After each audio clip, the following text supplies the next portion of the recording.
Hello friends, कैसे हैं आप? उम्मीद है आप सभी स्वस्थ और मस्त होंगे। आज का हमारा विषय है हर्ड इम्यूनिटी। हर्ड इम्यूनिटी क्या है, कैसे काम करता है, कब ये डेवलप होता है, किस में डेवलप होगा, इसके बारे में जानेंगे डिटेल से। सबसे पहले समझ लेते हैं कि हमारे शरीर के अंदर दो तरह की इम्यूनिटी होती है, एक नॉर्मल इम्यूनिटी और एक होती है हर्ड इम्यूनिटी। ये कैसे डेवलप होती है इसके बारे में सबसे पहले समझ लेते हैं। दो तरीके हमारे पास हैं इम्यूनिटी को डेवलप करने का। सबसे पहला होता है वैक्सीनेशन। वैक्सीनेशन करवाने से हमारे शरीर की इम्यून सिस्टम जो होता है वो एक्टिवेट हो जाता है, एंटीबॉडीज जो होती हैं वो डेवलप हो जाती हैं, जिससे कोई भी बीमारी, जिस बीमारी का वैक्सीन हमने लगवाया है उस बीमारी से बचने के लिए हमें राहत मिल जाती है, वो बीमारी हमें नहीं होगी। अगर उसका वायरस बैक्टीरिया जाता भी है तो वो जो एंटीबॉडीज हमने जो वैक्सीन लगाया है उससे जो एंटीबॉडीज डेवलप हुई थी वो उसे खत्म कर देगी, यानी डिस्ट्रॉय कर देंगी। अब समझ लेते हैं कि हार्ड इम्यूनिटी क्या है। हार्ड इम्यूनिटी में क्या होता है, जब भी किसी व्यक्ति को कोई भी वैक्सीन नहीं लगा है और वो नॉन इम्यून है, नॉन इम्यून यानी कि उसके अंदर अभी इम्यून सिस्टम एंटीबॉडीज नहीं है। अगर मान लीजिए उस व्यक्ति को कोई बीमारी हो जाए, जैसे अभी कोविड चल रहा है, तो कोविड अगर हो जाता है और वो पेशेंट अगर रिकवर हो जाता है, ऐसी कंडीशन में क्या होगा कि उस व्यक्ति के अंदर एक प्रकार की एंटीबॉडीज, एक प्रकार का इम्यून सिस्टम डेवलप हो जाएगा जो उस पेशेंट को रिकवर करके लाएगा, उस वायरस को हरा देगा, यानी उस वायरस को खत्म कर देगा। तो ये हुई हर्ड इम्यूनिटी। अब हर्ड इम्यूनिटी हर किसी में तो होती नहीं है। जैसे कि मान लीजिए 100 में से अगर 10 पेशेंट को ये कोविड हुआ तो इसकी वजह से कई ऐसे पेशेंट्स होंगे जिनको कॉम्प्लिकेशंस आएंगे, जिनकी डेथ हो जाएगी। कई पेशेंट्स ऐसे होंगे जो रिकवर हो जाएंगे। तो यहाँ पर जो पेशेंट्स रिकवर हो रहे हैं उनमें हर्ड इम्यूनिटी डेवलप हो रही है। हर्ड इम्यूनिटी डेवलप हो रही है जिससे वो आसानी से उस बीमारी से रिकवर हो रहे हैं और उस बीमारी को, उस वायरस को हरा रहे हैं। तो हर्ड इम्यूनिटी इसी तरीके से काम करती है।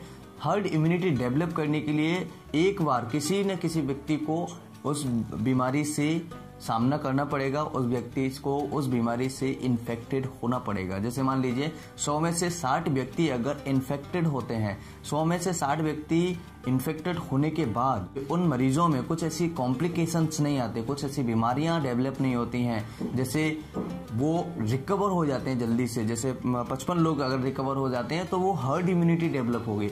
अब इस हर्ड इम्यूनिटी से क्या होगा कि आगे इस बीमारी के फैलने के चांसेस कम हो जाते हैं, यानी कि इस बीमारी की चेन हम तोड़ सकते हैं। लेकिन हमारे पास कोई पुख्ता यानी कि कोई प्रमाण नहीं है, कोई ठोस सबूत नहीं है कि ये भी काम करेगा। तो दोनों ही हमारे लिए अभी बहुत ज़्यादा रिस्की हैं, दोनों बहुत ज़्यादा प्रॉब्लम क्रिएट करने वाले हैं, क्योंकि हर्ड इम्यूनिटी भी हर किसी में डेवलप नहीं हो पाती और हर किसी के लिए अभी वैक्सीनेशन भी नहीं है। वैक्सीनेशन का तो अभी कोई अता पता ही नहीं है। वैक्सीनेशन तो आएगा तब आएगा, लेकिन हर्ड इम्यूनिटी हमारे पास एक ऑप्शन है, लेकिन इसका भी हमारे पास कोई ठोस सबूत नहीं है कि हर्ड इम्यूनिटी से भी आप बच सकते हैं। तो उम्मीद है कि इस वीडियो से आप सब कुछ समझ गए होंगे हर्ड इम्यूनिटी क्या है। किसी न किसी व्यक्ति को एक बार उस वायरस से, उस बैक्टीरिया से सामना करना होता है। जब उसके अंदर एंटीबॉडीज बन जाती है तो इसे हम कहते हैं हर्ड इम्यूनिटी। तो इट्स अ वेरी सिंपल, आपको समझना है, थोड़ा सा आपको दिमाग सेंस लगाना है कि जब भी एक एग्जांपल से समझ लीजिए,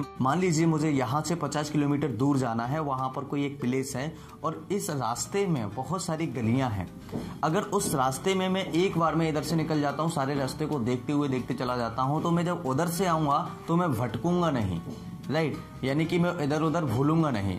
अब मान लीजिए इसी तरीके से हमारे शरीर में कोई वायरस बैक्टीरिया जाता है तो इसके अंदर जो इम्यूनिटी डेवलप हुई है, उसने समझा, उसने देखा हमारी इम्यूनिटी ने कि इसके अंदर कौन सा वायरस आ रहा है, कौन सा बैक्टीरिया आ रहा है, तो इसके खिलाफ हमने क्या किया, एक बैक्टीरिया, एक वायरस के खिलाफ हमने एंटीबॉडीज 2 गार्ड लगा दिए। तो गार्ड, 2 गार्ड नहीं, काफी सारे गार्ड लगाते हैं, मैं एक एग्जांपल से बता रहा हूँ। तो गार्ड जो लगाए हैं वो उनको क्या करेगा, रोकेगा, उनको खत्म करेंगे, ठीक है। तो इसी तरीके से एज इट इज शरीर में काम होता है और हर्ड इम्यूनिटी भी इसी तरीके से काम करती है। जो पॉपुलेशन हर्ड इम्यूनिटी जिनके अंदर है वो वायरस को फैलाने से बचाते हैं, क्योंकि उनके अंदर वायरस डिस्ट्रॉय खत्म हो जाता है, जिससे आगे के पर्सन्स में ये वायरस नहीं जाएगा। या फिर जो नॉन इम्यून है, जिसको वायरस हो चुका है और जो वायरस होने के बाद जो वो व्यक्ति अगर किसी हार्ड इम्यूनिटी वाले व्यक्ति से मिलता है तो उस व्यक्ति को कोई कंप्लेंट नहीं आएगी, थोड़ा बहुत फीवर वगैरह आएगा और वो पेशेंट ऑटोमेटिकली ठीक हो जाएगा। क्यों? क्योंकि उसके अंदर हार्ड इम्यूनिटी है। और हार्ड इम्यूनिटी जिन के अंदर बन जाएगी उनको बीमारी से कोई ज़्यादा असर नहीं होगा, उनको ज़्यादा कोई तकलीफ नहीं आएगी। उम्मीद है कि आप वीडियो से समझ गए होंगे हार्ड इम्यूनिटी क्या है। अच्छा लगे तो अपने दोस्तों के साथ शेयर करें, लाइक करें और अगर चैनल पर नए हैं चैनल को सब्सक्राइब करें हमारी इसी तरह की मेडिकल से रिलेटेड वीडियोस देखने के लिए। फिर मिलते हैं एक नई वीडियो में, तब तक के लिए bye bye, take care, thanks for watching, have a nice day.